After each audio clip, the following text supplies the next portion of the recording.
Hello everyone welcome to our channel. तो पूर्व video रे आमे टिकी टिकी क्लास 4 साहित्य बहिर टिकी टिकी पद्यर आमे क्वेश्चन आंसर कंप्लीट कर देथिले। तो आज वीडियो रे आमे कोन ता पर चैप्टरटा जोडे हजिला दिनर कथा एटा गोटे गद्य तार लेखक होचंदी रमेश चंद्र भंज।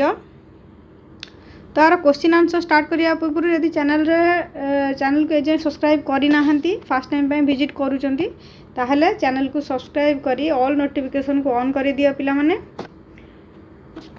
तापर हम स्टार्ट करिबा हमर क्वेश्चन आंसर आउ गोटे। हाँ यही चैनल रे तुम मानको सब प्रकार विषय प्रश्न उत्तर मिल जिवो। तो सेति पई चैनल को सब्सक्राइब करी रख जहा द्वारा कि संगे संगे नोटिफिकेशन मिल जिवो सब प्रश्न उत्तर नोटिफिकेशन मिल जिवो। तो चलो स्टार्ट करिबा। रमेश चंद्र भंज कोठी केबे जन्म ग्रहण करथिले? रमेश चंद्र भंज 1941 मसीह रे जन्म ग्रहण करथिले। तंकर लेखा गुडा कोन थिला? कुटा काठी पतर फूल नई जह्न आउ गप गंठिली एगुडा को सब से बहुत खूब प्रसिद्ध अर्जन करथिले। तो एबे जीवा में प्रश्न उत्तर को। तो प्रश्न उत्तर को जीवा पूर्व आमे किसी शब्दर अर्थ जानि नबा सही विषय रिलेटेड। फूर्ति फूर्ति माने कौन? आनंदपूर्ण चंचलता।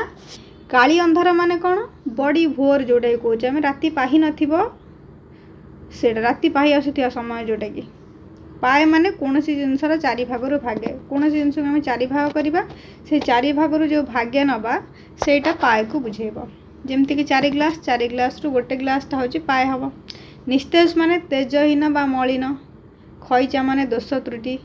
दोषड़ा माने कौन? पिंधा लुगा सांग को देहरे पकाउथिबा लुगा बा चदर जो लुगा पिंधिथिबे खदी पिंधिथिबे ता सहित ऊपर जो कांधरे पका जाए जोटा सेटा होची दोषड़ा कहा जाए। नीलाम माने कौन? समवेत क्रेतांक मध्यरु सर्वाधिक मूल्य रे किनिबा को इच्छुक क्रेतांको प्रकाश्य विक्रय। नीलाम माने नीलाम डका जीव सपोज गोटे रेट रे गोटे घर बिक्री हबार अछि नीलाम हबार अछि तो गोटे रेट डका हबो सेही रेट रे ता ऊपर को जे डाकिबो सी ही सेटा को किनि परिबो। तापर असला प्रवेशिका परीक्षा कौन? आजिकल मैट्रिकुलेशन परीक्षा को सेतबेले प्रवेशिका परीक्षा बोली कहा होतला। एबे जो मैट्रिक परीक्षा हमें दउचे सेटा को आगुरु प्रवेशिका परीक्षा कहा जाउतला। किला पड़िया माने कटक सहर रो बाराबाटी दुर्ग सामने थिबा खोला पड़िया। बाराबाटी दुर्ग सामने गोटे खोला पड़िया अछि सेटा को किला पड़िया कहा जाए। बाराबाटी दुर्ग होची कोन? एही स्थान कटक सहर रे महानदी कूल रे अवस्थित। एहा पूरा पूरी भांगी जाई पोती होई पड़िथिबा एबे खोला जाई माटी तळु अनेक पुराना जिंस उद्धार करा जाउची। बिडानासी होची कोन? कटक सहर रो पश्चिम भाग रे थिया गोटे पुराना गाँ। बिडानासी होची गोटे गाँ रा ना जेटे कटक सहर रो पश्चिम भाग रे गोटे अछि गाँटे। तापर चुनी माने गो खाद्य जो चोकड़ फोकड़ दिया हुए सेटा होची गो खाद्य गायंकर खाद्य। कोतरा माने अपरिष्कार। बारिस्टर माने बड़ वकील। दुर्दशा खराब अवस्था। बोलहाक आदेश पालन। करज माने ऋण आनिबा। नुखुरा माने तेल न लागिथिबा यदि कहार चुटी तेल न लगा हैनी ताहले ताको आमे नुखुरा चुटी कहबा तो सेटा तेल न लागिथिबा। फुंगुला माने लंगला। ठाकरा माने भीतर को पसि जाइथिबा हाडुआ गाल। तलाश माने अनुसंधान बा अन्वेषण। सळ माने शीघ्र।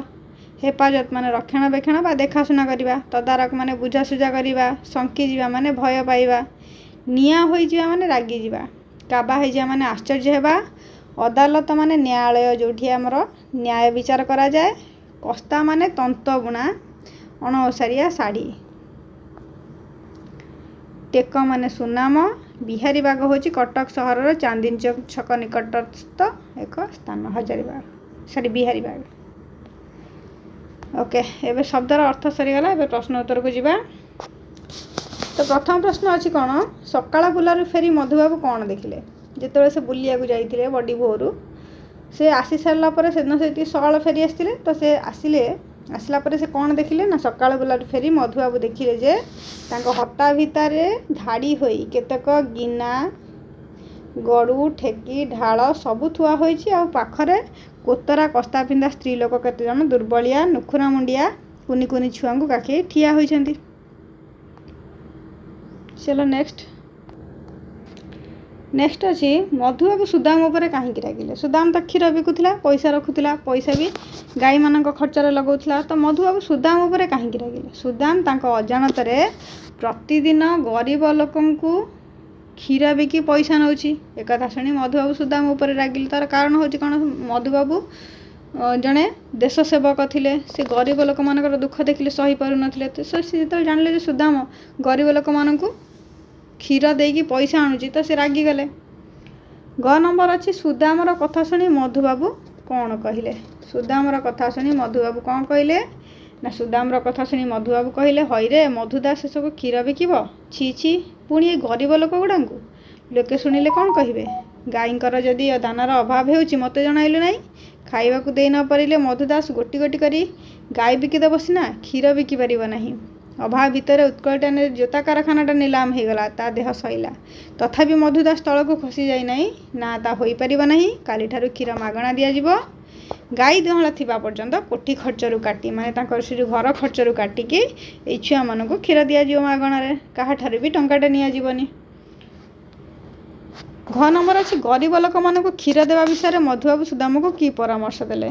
ଗାଈ ଦୁହାଁଳ ଥିବା ପର୍ଯ୍ୟନ୍ତ କୋଠି ଖର୍ଚ୍ଚରୁ କାଟି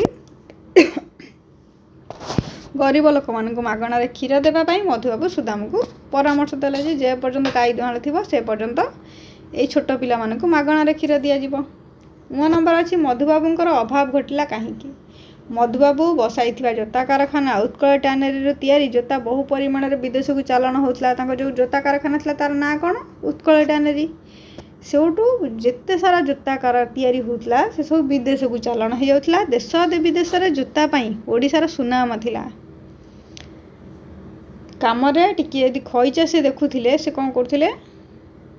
ଓଡ଼ିଶା ଓ ଓଡ଼ିଆ କାରିଗର ବଦନାମ ହେବା ଭୟରେ ସେ ବିଡ଼ା ବିଡ଼ା ଜୋତା ପୋଡ଼ି ଦେଉଥିଲେ। ଯଦି ସେ ତାକୁ କମ୍ ରେଟ୍ରେ ବିକିଥାନ୍ତେ ହୁଏତ ତାଙ୍କର ଏତେ ଅଭାବ ଦେଖାଯାଇନଥାନ୍ତା କି ତାଙ୍କ ଜୋତା କାରଖାନା ନିଲାମ ହୋଇନଥାନ୍ତା। ଯେହେତୁ ସେ ସ୍ୱାଭିମାନୀ ମଣିଷ ଥିଲେ ଏବଂ କାହାକୁ ଖରାପ ଜିନିଷ ନ ଦେବା ପାଇଁ ସେ ଶପଥ କରିଥିଲେ, ସେଥିପାଇଁ ସେ ଜୋତା ପୋଡ଼ି ଦେଉଥିଲେ। ଫଳରେ ତାଙ୍କର ଟଙ୍କା ପଇସାର ଘୋର ଅଭାବ ଘଟିଲା। ଶେଷରେ କରଜ ଶୁଝି ନ ପାରିବାରୁ ଜୋତା କାରଖାନାଟି ନିଲାମ ହୋଇଗଲା। 2 ନମ୍ବର ଦେଇଛି ବହିପତ୍ର ପାଣି ପବନ ପରି ଏହି ବିଷୟରେ ପଢ଼ିଥିବା କେତେ ଯୋଡ଼ା ଶବ୍ଦ ଲେଖିବ? ଗୁହାଳ ଗୋବର, ନଡ଼ାପାଳ, ଜଣାଶୁଣା, ଖାଇ ପିଇ, ବୋଲ ହାକ, ବେଶ ପୋଷାକ, ଦେଖଶୁଣା, ଏଗୁଡ଼ା ଦେଖାଶୁଣା ଇଏ ହେଉଛି ସବୁ ଯୋଡ଼ା ଯୋଡ଼ା ଶବ୍ଦ। 3 ନମ୍ବର ଅଛି କ'ଣ? 3 ନମ୍ବର ଏଠି ସବୁ ଉତ୍କଳ ଲଗା ହେଇକି ଲେଖା ହେବ। ଯେମିତିକି ଉତ୍କଳ ଗୌରବ ମଧୁସୂଦନ ଦାସ, ଉତ୍କଳ ଭୀମ ପଦ୍ମଚରଣ ରାୟ, ଉତ୍କଳ କେଶରୀ ହରେକୃଷ୍ଣ ମହତାବ, ଉତ୍କଳମଣି ଗୋପବନ୍ଧୁ ଦାସ, ଉତ୍କଳ ଭାରତୀ କୁନ୍ତଳା କୁମାରୀ ସାବତ, ଉତ୍କଳ ଘଣ୍ଟ ଯଦୁମଣି ମହାପାତ୍ର। ଏହିଭଳି ଭାବରେ ଲେଖାଯିବ।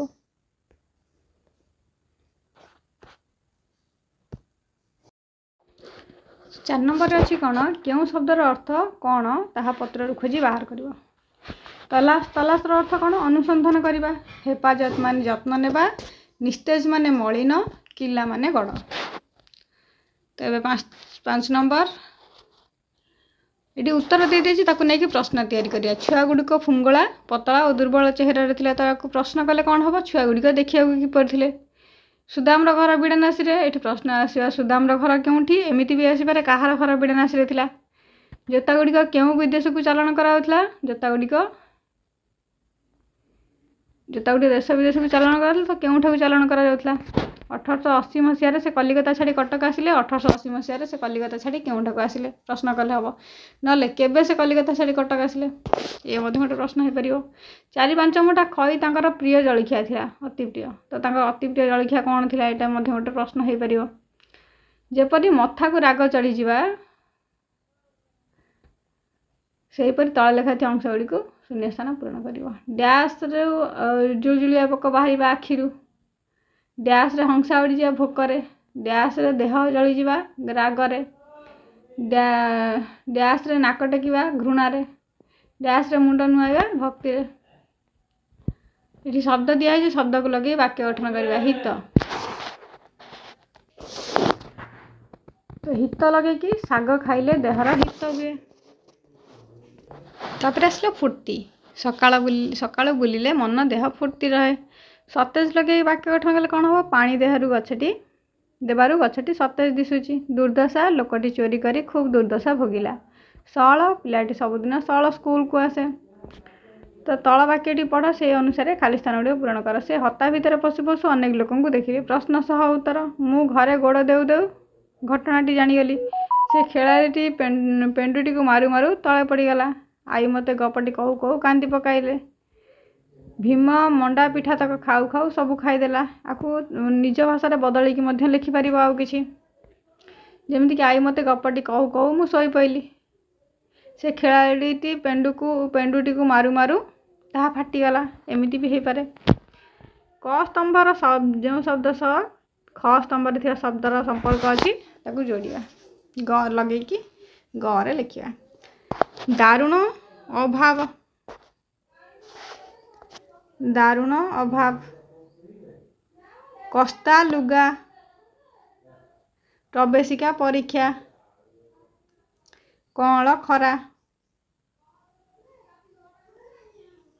काली अंधार नुखुरा मुंड होगला। बास एगुड़ाक एपटे सब जोड़ा हो लिखाई। तापर 10 नंबर अच्छी बंदनी मध्य भिन्न भिन्न प्रकार केते गुड़िए नाम दिखाई लिख। गोटे पशुर नाम ये कौन हम गाई। गाई हूँ गोटे पशुर नाम। जड़े व्यक्तिर नाम देखा गले सुदाम। गोटे स्थानर नाम कटक। गोटे भल गुणर नाम सहिष्णुता। आ गोटे जीविकार नाम हूँ वकिलाती। ओके 11 नंबर अच्छी फुलर पाखुड़ा मध्य गोटे गोटे कम को बाछी तले दिखाई शून्य स्थान पूरण करवा। सुदाम गाई मानकर कौन करे हेफाजत करे। ये सब ऑप्शन दिखाई से ऑप्शन को यूज करके आम लिखा। सुदाम सबु जिनसर तदारक करे। सुदाम बाबूंकर बोलहाक करे। मधुबाबू प्रवेशिका परीक्षा पास करते। मधुबाबू जलखिया खई खाऊले। उत्कल टाने ओडिया कारीगर माने जोता तैयारी करथिबे। 12 नंबर अच्छे से भाया मधुबाबू विषय जहाँ जान 5 धाड़ी लिख। तो ये मधुबाबू 1848 मसीहा एप्रिल मास 28 तारिख दिन कटक जिलार सत्यमहापुर ग्राम जन्मग्रहण करते। 1934 मसीहा फेब्रुआरी 4 तारिख दिन कटक मृत्युवरण करते। मधुबाबू थे ओडिशार प्रथम इंग्राजी पढ़ुआ MA प्रथम वकिल प्रथम मंत्री प्रथम बिलायती सब क्षेत्र में से प्रथम ही थे। 1880 मसीह कलिकता फेरी मधुबाबू कटकर बिहारी बाग्रे रही अदालत में वकिलाती आरंभ कले। ओडिया मानक दुख दुर्दशा को मर्म मन अनुभव करुवा मधुबाबूंकर कटकर मिशन रोड रे थिबा बासभवन में महिला कॉलेज गढ़ी उठी। 1905 मसीह से कटकर उत्कल टैनरी नामक एक जोता खानाटे बसाई। तो यह कौन हजिला दिन कथार संपूर्ण प्रश्न उत्तर। तो जदि ये जाए चैनल को सब्सक्राइब करना ताहले फटाफट चैनल को सब्सक्राइब करनी जहाँद्वारा कि सब प्रश्न उत्तर तुमको मिल जाव। आ वीडियोटी यदि भल लगी ताहले गोटे लाइक करदब। आउ नेक्स्ट वीडियो पाई कमेंट करदब। पुणी देखा नेक्स्ट वीडियो रे। Thank you.